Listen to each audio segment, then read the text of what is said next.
তো হেল্ল' বন্ধুসকল, আশা কৰোঁ তোমালোকে ভালে আছা। বন্ধুসকল, আজিৰ এই ভিডিঅ'ত মই তোমালোকক ক্লাছ 10ৰ ত্ৰিকোণমিতিৰ পৰিচয় অষ্টম অধ্যায়ৰ তালিকা 8.1 এটি অতি সহজতে কেনেকৈ মনত ৰাখিব পাৰি এই তালিকাটো তোমালোকৰ স্কুলৰ ছাত্ৰীসকলে নিশ্চয় কৈছে যে এই তালিকাটো মনত ৰাখিবা, তেতিয়াহে তোমালোকে যিকোনো অংক কৰিব পাৰিবা। তো বন্ধুসকল, আজিৰ এই ভিডিঅ'ত মই তোমালোকক এটা অতি সহজ পদ্ধতি শিকাই দিম। তোমালোকে যদি আজি এই সহজ পদ্ধতিটো তুমি মনত ৰাখিব পাৰা, তেনেহ'লে তোমালোকে যিকোনো ত্ৰিকোণমিতিৰ মান ওলাব দিলে তোমালোকে পাৰিবা। তো বন্ধুসকল, আহক এতিয়া আমি কি সেই সহজ পদ্ধতি জানি লওঁ। তো বন্ধুসকল, তোমালোকে নিশ্চয় স্ক্ৰীণত এখন হাতৰ ছবি দেখা পাইছা। বন্ধুসকল, মই এইটো জাষ্ট এনেকৈ হাতখন থৈ এনেকৈ চিত্ৰটো আঁকি লৈছোঁ। তোমালোকে এনেকৈ হাতখন থৈ চিত্ৰটো আঁকি লোৱা বা ভিডিঅ'টো চোৱাৰ পিছত প্ৰেক্টিছ কৰিবা। তো বন্ধুসকল, এইটোত দিছোঁ মই 0 ডিগ্ৰী, এইটোত দিছোঁ 30 ডিগ্ৰী, এইটো দিছোঁ 45 ডিগ্ৰী, আৰু এইটোত দিছোঁ 60 ডিগ্ৰী, আৰু এইটোত দিছোঁ 90 ডিগ্ৰী। এতিয়া আমি এই হাতৰ ছবিখনেৰেই কি কৰিম, আমাৰ যিহেতু অনুপাত কেইটা 6টা আছে, যিকোনো এই 6টাৰ অনুপাত আমি 1 মিনিটৰ ভিতৰতে ওলাই দিব পাৰিম। তো বন্ধুসকল, আহক আমি যিকোনো অনুপাত কেইটা ওলাই লওঁ। তো বন্ধুসকল, এতিয়া যেতিয়া আমাক সাইন আৰু কচৰ মান ওলাব দিব, বা যেতিয়া আমাক সাইন আৰু কচৰ মান লাগে, তেতিয়া আমি কি কৰিম, কি সূত্ৰ, এইটো সূত্ৰ মনত ৰাখিব লাগিব যে √n/2 এইটো মনত ৰাখিব লাগিব। যেতিয়া আমি কচ আৰু সাইনৰ মান ওলাম, যেতিয়া আমি কচ আৰু সাইনৰ মান ওলাম, তেতিয়া কি কৰিম, আমি √n/2 এইটো এপ্লাই কৰিম সূত্ৰ, এইটো সূত্ৰ। আৰু যেতিয়া আমি কচেক আৰু চেক ওলাম, তেতিয়া কি কৰিম, 2/√n এইটো সূত্ৰ এপ্লাই কৰিম। আৰু যদি আমি কি কৰিম, টেন আৰু কটৰ মান ওলাম, তেতিয়া আমি কি কৰিম, √n/√n এইটো সূত্ৰ এপ্লাই কৰিম। ইয়াতে n মানে হৈছে এতে কেইটা আঙুলিৰ সংখ্যা আছে, ইয়াতে আঙুলিৰ সংখ্যা বুজাব n মানে যেহেতু নাম্বাৰ, ইয়াতে আঙুলি কেইটা সংখ্যা আছে সেইকেইটা বুজাব। আৰু তোমালোকে চিত্ৰত নিশ্চয় দেখা পাইছা যে ইয়াতে ৰঙা কলমেৰে সেনেকৈ লিখা আছে যে বাওঁ ফালৰ পৰা সোঁফাললৈ গৈছে, আৰু ব্লু পেনেৰে লিখা আছে কি আছে, কচ কি হৈছে, সোঁফালৰ পৰা বাওঁ ফাললৈ গৈছে। অৰ্থাৎ যেতিয়া আমাক সাইন আৰু কচৰ, যেতিয়া আমাক সাইনৰ মান লাগিব, তেতিয়া আমি কি কৰিম, তেতিয়া আমি ঘড়ীৰ কাঁটাৰ দিশত ঘূৰিম। অৰ্থাৎ বাওঁ ফালৰ পৰা সোঁফাললৈ যাম, বাওঁ ফালৰ পৰা সোঁফাললৈ যাম, ঘড়ীৰ কাঁটাৰ দিশত ঘূৰিম। ঘড়ীৰ কাঁটাটো বাওঁ ফালৰ পৰা সোঁফাললৈ ঘূৰে, তোমালোকে সকলোৱে জানা। আৰু কি কৰিম, যেতিয়া আমাক কচৰ মান লাগে, তেতিয়া আমি কি কৰিম, সোঁফালৰ পৰা বাওঁ ফাললৈ যাম, অৰ্থাৎ ঘড়ীৰ কাঁটাৰ বিপৰীত দিশত ঘূৰিম। তো তোমালোকে এইটো মনত ৰাখিলা। এতিয়া আমি যিকোনো ত্ৰিকোণমিতিক অনুপাত নহওক কিয়, মাত্ৰ আমি 1 মিনিটৰ ভিতৰতেই ওলাই দিব পাৰিম। তো হওক, আমি এতিয়া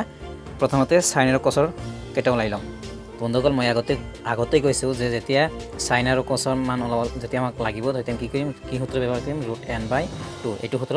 ব্যৱহাৰ কৰিম। তেতিয়া ধৰক আমাক কি লাগে, সাইন 0 ডিগ্ৰী মান লাগে, তেতিয়া আমি কি কৰিম, আগতে সূত্ৰটো লিখিলা √/2 এইটো দি দিবা। আৰু n মানে কি, আঙুলিৰ সংখ্যা, আগতে কৈছোঁ। তো আমাক কি লাগে, 0 ডিগ্ৰী লাগে। তো 0 ডিগ্ৰী ক'ত আছে, ইয়াতে আছে। তো আমি যিহেতু আমাৰ সাইন 0 ডিগ্ৰী ওলাব লাগে, তো 0 ডিগ্ৰী ইয়াতে চিনাক্ত কৰিলোঁ। এতিয়া আমি যিহেতু সাইনৰ মান ওলাম, যেতিয়া সাইনৰ মান ওলালে আমি কি কৰিম, ঘড়ীৰ কাঁটাৰ দিশত ঘূৰিব লাগিব, তো বাওঁ ফালৰ পৰা সোঁফাললৈ যাব লাগিব। তো সাইন ইফালে যাব, তো এতিয়া 0 ডিগ্ৰী, যেতিয়া আমাক 0 ডিগ্ৰী সাইন 0 ডিগ্ৰী মান লাগে, তো 0 ডিগ্ৰী ইয়াতে আছে। 0 ডিগ্ৰী সোঁফালৰ আঙুলিৰ সংখ্যা আছে নেকি, নাই, তেনেহ'লে কি হ'ব, ইয়াতে হ'ব 0। 0ৰ বৰ্গমূল কিমান, 0 আৰু 2, এতিয়া কি হ'ল 0, তোমালোকে নিশ্চয় জানা। এতিয়া সাইন 0 ডিগ্ৰী মান কিমান, 0। এতিয়া ধৰক আমাক কি লাগে, সাইন 30 ডিগ্ৰী মান লাগে, তেতিয়া আমি কেনেকৈ ওলাম, সূত্ৰটো এনেকৈ লিখি লোৱা। এতিয়া 30 ডিগ্ৰী লাগে, 30 ডিগ্ৰী ক'ত আছে, ইয়াতে আছে। যিহেতু আমাক সাইন 30 লাগে, তো 30 ইয়াতে আছে, আৰু সাইন হ'লে কোনফালে যায়, তোমালোকে ইতিমধ্যে গম পাইছাই, সাইন বাওঁ ফালৰ পৰা সোঁফাললৈ যাব, অৰ্থাৎ ঘড়ীৰ কাঁটাৰ দিশত ঘূৰিব। তো 30 ডিগ্ৰী ইয়াতে আছে, তো 30 ডিগ্ৰী যিহেতু আমাক কি লাগে, 30 ডিগ্ৰী মান লাগে, তো সাইন 30 ডিগ্ৰী লাগে। তো 30 ডিগ্ৰী ইয়াতে আছে, 30 ডিগ্ৰীৰ সোঁফালৰ কেইটা আঙুলি আছে, এটা আঙুলি আছে, তো ইয়াতে লিখি দিয়া 1 লিখি দিয়া। এতিয়া কি হ'ব, 1ৰ বৰ্গমূল কিমান, 1, আৰু 2 আছে, তো এইটো হৈ গ'ল। যে সাইন 30 ডিগ্ৰী মান কিমান, 1/2। নিশ্চয় বুজি পাইছা কেনেকৈ ওলাইছোঁ। এতিয়া ধৰক আমাক সাইন 45 ডিগ্ৰী মান লাগে, কেনেকৈ ওলাম, তো আগতে √চিনটো আৰু টু লিখিলোঁ এইটো সূত্ৰ মতে আৰু এন মানে তো আঙুলিৰ সংখ্যা হ'ব তো 45 লাগে তো 45 ক'ত আছে ইয়াতে আছে যে তোমাৰ কি লাগে সাইন 45 লাগে তেনেহ'লে কি সাইনটো সিফালে ঘূৰিব তোমালোকে ইতিমধ্যে গম পাইছাই বাওঁফালৰ পৰা সোঁফাললৈ তো 45 ইয়াতে আছে 45 সোঁফালে আৰু কেইটা আঙুলি আছে 1 2 তো দুটা আঙুলি আছে তো কি লিখি দিয়া 2 লিখি দিয়া এটা কি হ'ব ৰুট টু কেইবাৰ যায় এবাৰ আৰু টুত কেইবাৰ যায় √2 বাৰ তেনে কি হ'ল 1/√2 তো সাইন 45 ডিগ্ৰী মান কিমান সাইন 45 ডিগ্ৰী মান হৈছে 1/√2 এতিয়া ধৰক আমাক সাইন 60 ডিগ্ৰী মান লাগে কেনেকৈ লাম ৰুট চিনটো আৰু 2 লিখিলোঁ এইটো সূত্ৰ মতে কি লাগে সাইন 60 কত আছে ইয়াতে আছে যেহেতু সাইন 60 লাগে তো সাইন সিফালে যাব তোমালোকে গম পাইছাই বাওঁফালৰ পৰা সোঁফাললৈ তো সাইন 60 ইয়াতে আছে তো সাইন 60 ৰ সোঁফালৰ কেইটা আঙুলি আছে এটা দুটা তিনটা তেতে লিখি দিয়া যেতে 3 তো সাইন 60 ডিগ্ৰী মান কিমান √3/2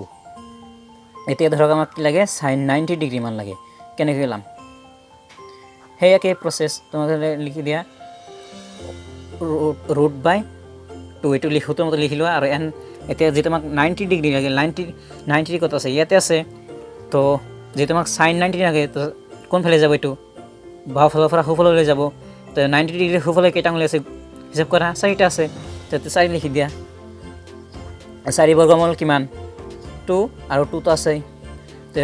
কিমান হ'ব 1 হ'ব তোমালোকে নিশ্চয় জানা তো গম পাইছা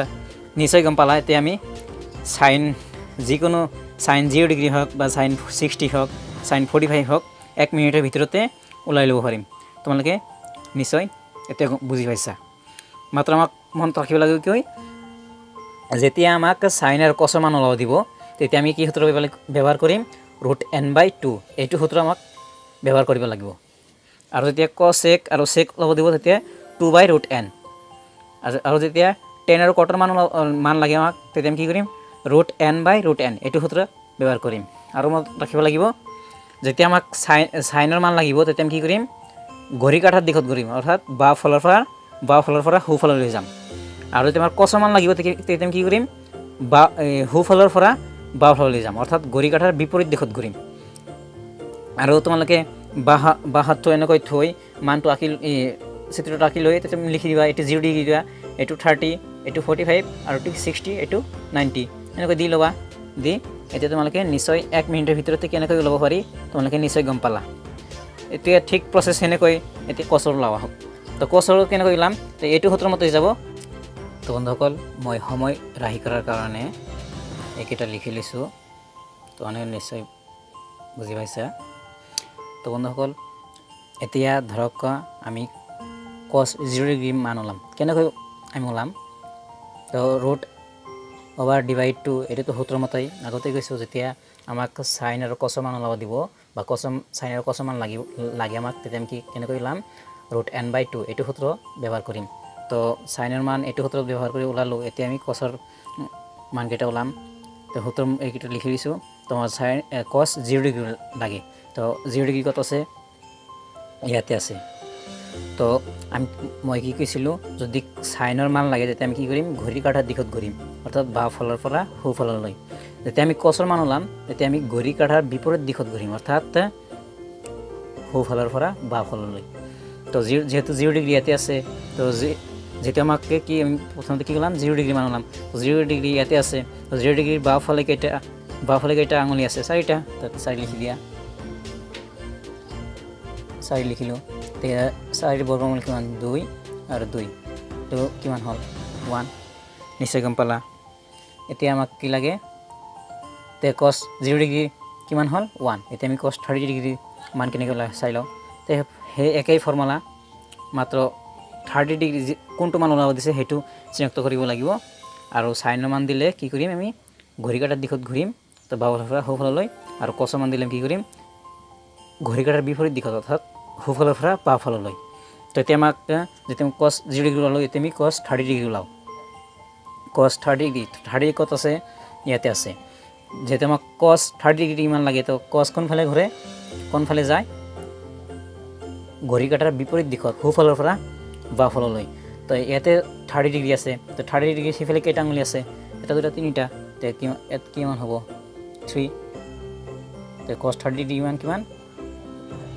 √3/2 এতিয়া আমি cos 45 ডিগ্ৰী মান ওলাম তো 45 কত আছে ইয়াতে আছে যেহেতু জানা cosৰ মান ওলাব লাগিলে আমি কি কৰিম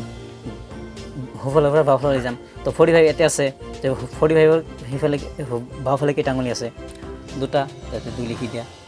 এতিয়া কাটাকাটি যাব তো কাটি দিয়া এতিয়া √2 কেইবাৰ যায় 1 বাৰ আৰু 2 কেইবাৰ যায় √2 বাৰ অৰ্থাৎ cos 45 ডিগ্ৰী মান কিমান হ'ব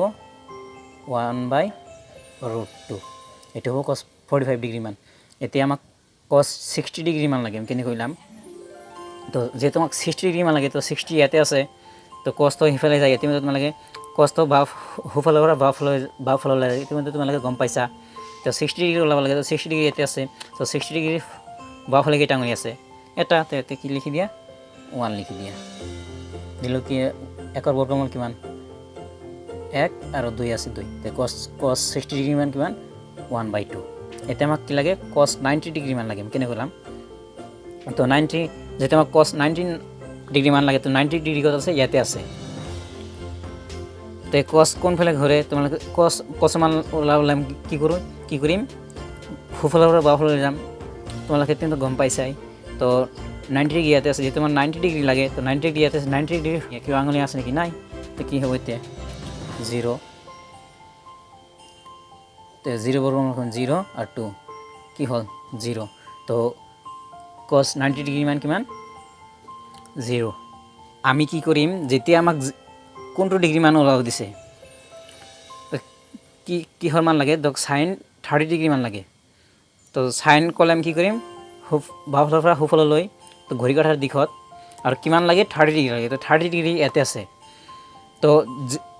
আমাৰ যেটো ডিগ্ৰী মান লাগে সেই ডিগ্ৰীটো বাদ দি তাৰ যদি সাইনৰ মান ওলাতে তাৰ সোঁফালে কেইটা আঙুলি আছে হেতু চাম তো এটো লাগে আমাৰ 30 ডিগ্ৰী এটো বাদ দি কেইটা আঙুলি আছে এটা আৰু যেতিয়া আমাক কি লাগে ধৰক cos 45 ডিগ্ৰী লাগে তো cos কি কৰে ঘড়ী সোঁফালৰ পৰা বাওঁফাললৈ অৰ্থাৎ ঘড়ী কাটাৰ বিপৰীত দিশত তো যেহেতু আমাক cos 45 লাগে তো cos এইফালে গৈ আছে তো 45 ইয়াতে আছে তে যেটো মান আমাক লাগে 45 ধৰক লাগে এতিয়া তো 45 এৰ সোঁফালে কেইটা আঙুলি বাওঁফালে কেইটা আঙুলি আছে 60 আৰু 90 তে এতে কি হবে দুটা আঙুলি হ'ব দুটা আঙুলি আছে কি হ'ব 2 হ'ব তেনেকৈ তোমালোকে এতিয়া নিশ্চয় গম পালা যে আমি সাইনৰ অনুপাত কেইটা আৰু cos অনুপাত কেইটা আমি কেনেকৈ ওলাব পাৰো এতে একেবাৰে সহজ তোমালোকে নিশ্চয় এতে বুজি পাইছা তো বন্ধুসকল ভিডিওটো কেনে লাগিছে যদি ভিডিওটো ভাল লাগিছে তেন্তে ভিডিওটো লাইক কৰি দিবা আৰু কোনোবা যদি চেনেলটো নতুন হয় তেন্তে চেনেলটো সাবস্ক্ৰাইব কৰি ৰাখিবা তো বন্ধুসকল তোমালোকৰ যদি এতিয়া cos sec কেনেকৈ ওলাব পাৰি tan আৰু cot কেনেকৈ ওলাব পাৰি তোমালোকে নিশ্চয় কমেন্ট কৰি জনাবা যদি লাগে মই নেক্সট ভিডিওত বনাই আপলোড কৰি দি দিম।